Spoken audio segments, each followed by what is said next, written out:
പ്രിയപ്പെട്ട കൂട്ടുകാർക്ക് എൻ്റെ നമസ്കാരം. ഇന്ന് നടന്നിരുന്ന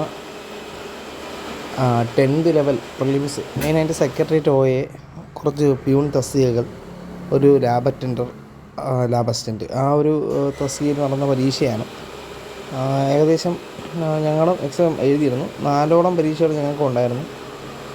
അപ്പോൾ ആ എക്സാമിൻ്റെ മൊത്തത്തിലൊരു കാര്യം പറയുകയാണെങ്കിൽ, ഇപ്പം നടന്ന 3 സ്റ്റേജുകളിൽ കാഠിന്യം കുറഞ്ഞ ഒരു സ്റ്റേജായിരുന്നു ഇത്. എന്നിരുന്നാലും ഈ ഒരു ചോദ്യപരീക്ഷയിൽ പ്രധാനമായിട്ടുള്ളത് ഒത്തിരി ഡിലീഷൻസ് വരാൻ സാധ്യതയുണ്ട് ചലഞ്ച് ചെയ്യണമെങ്കിൽ. കാരണം ചില ക്വസ്റ്റ്യൻസിലെ അവ്യക്തത, മീൻസ് ഒരുപാട് അക്ഷരത്തെറ്റുകൾ നല്ല രീതിയിൽ ഈ ക്വസ്റ്റ്യൻ പേപ്പറിൽ ഉണ്ടായിരുന്നു.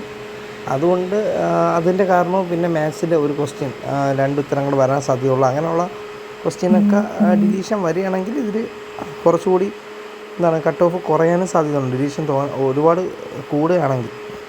എങ്കിലും ഞങ്ങളുടെ അഭിപ്രായത്തിൽ ഈ പരീക്ഷയ്ക്ക് അത്യാവശ്യം നല്ല രീതിയിൽ പ്രിപ്പയർ ചെയ്ത ഒരു കുട്ടിയാണ്. അതായത് മെയിൻ റാങ്ക് ലിസ്റ്റ് പ്രതീക്ഷിച്ച് പഠിക്കുന്ന ഒരു ഉദ്യോഗാർത്ഥിയെ സംബന്ധിച്ച് ഈ ഒരു പ്രിലിംസ് പരീക്ഷയിൽ 80-ന് മുകളിൽ സ്കോർ ചെയ്യാൻ പറ്റും. 80-നും 85-നും ഇടയിൽ സ്കോർ ചെയ്യാൻ പറ്റും.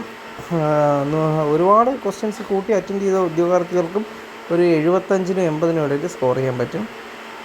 അങ്ങനെയൊക്കെ നോക്കുമ്പോൾ ഏറ്റവും നല്ല രീതിയിൽ പ്രിപ്പയർ ചെയ്തവർക്ക് 80-ന് പുറത്തും ഒരു കുഴപ്പമില്ലാത്ത പ്രിലിംസ് ക്വാളിഫൈ ചെയ്യാൻ സാധ്യതയുള്ള ഉദ്യോഗാർത്ഥികൾ 75-നും 80-നും ഇടയ്ക്ക് വാങ്ങുമെന്നാണ് ഞങ്ങൾക്ക് അനുമാനിക്കാൻ പറ്റുന്നത്.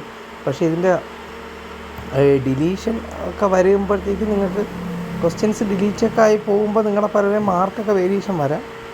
എങ്കിലും ഒരു 18 ഇയർ, ഒരു 75 to 80 ഒക്കെ സ്കോർ ചെയ്ത ഉദ്യോഗാർത്ഥികൾ നിലവിലെ കണ്ടീഷനിൽ സേഫ് ആവാനാണ് സാധ്യത.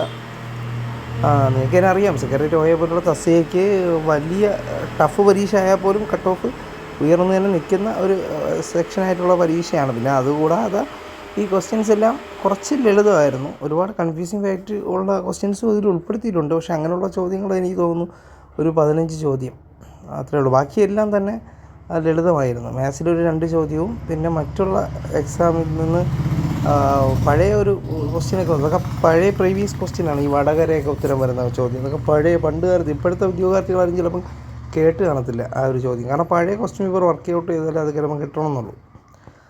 വനിതകളുടെ സമ്മേളനത്തെക്കുറിച്ചൊരു ചോദ്യം വന്നു, അത് പഴയ പ്രീവിയസിൽ നിന്ന് എടുത്ത് കിട്ട ക്വസ്റ്റ്യനാണത്. പിന്നെ മാത്സ് അത്യാവശ്യം ചെയ്യാം. എന്നാലും നമ്മൾ ശ്രദ്ധിച്ചില്ലെങ്കിൽ തെറ്റുന്ന ചോദ്യങ്ങളുമാണ്. കുറച്ച് ലളിതമാണ്. ഇപ്പോൾ നടന്ന പരീക്ഷകൾ വെച്ച് നോക്കുകയാണെങ്കിൽ കുറച്ച് ലളിതമാണ്. ഇപ്പോൾ മന്ത്രിമാരെ ക്വസ്റ്റ്യൻ തന്നെ 3ഓളം ചോദ്യങ്ങൾ വന്നിട്ടുണ്ട്. നോബൽ സമ്മാനം വേദികളൊന്നും അങ്ങനെ ചോദിച്ചില്ല. എങ്കിലും യോഗശ്രീ അത് ചോദിച്ചു. അങ്ങനെ ഒരുപാട് അത്യാവശ്യം കുഴപ്പമില്ലാത്തൊരു പ്രിലിംസ് എന്താണോ ആ 10ാം ക്ലാസ് ലെവൽ, പ്രിലിംസിൻ്റെ ലെവൽ എന്താണോ ആ ലെവലിലുള്ള ഒരു ക്വസ്റ്റ്യൻ പേപ്പർ. അപ്പം ഇതിൽ കോമ്പറ്റീഷനൊക്കെ വച്ചിട്ട് ഞങ്ങൾ അനുമാനിക്കുന്ന ഒരു കട്ട് ഓഫ് എന്ന് പറയുന്നത് ഏറ്റവും കുറഞ്ഞത് 75 എബവ് ആണ് ഞങ്ങൾ അനുമാനിക്കുന്ന cut off. Okay, thank U.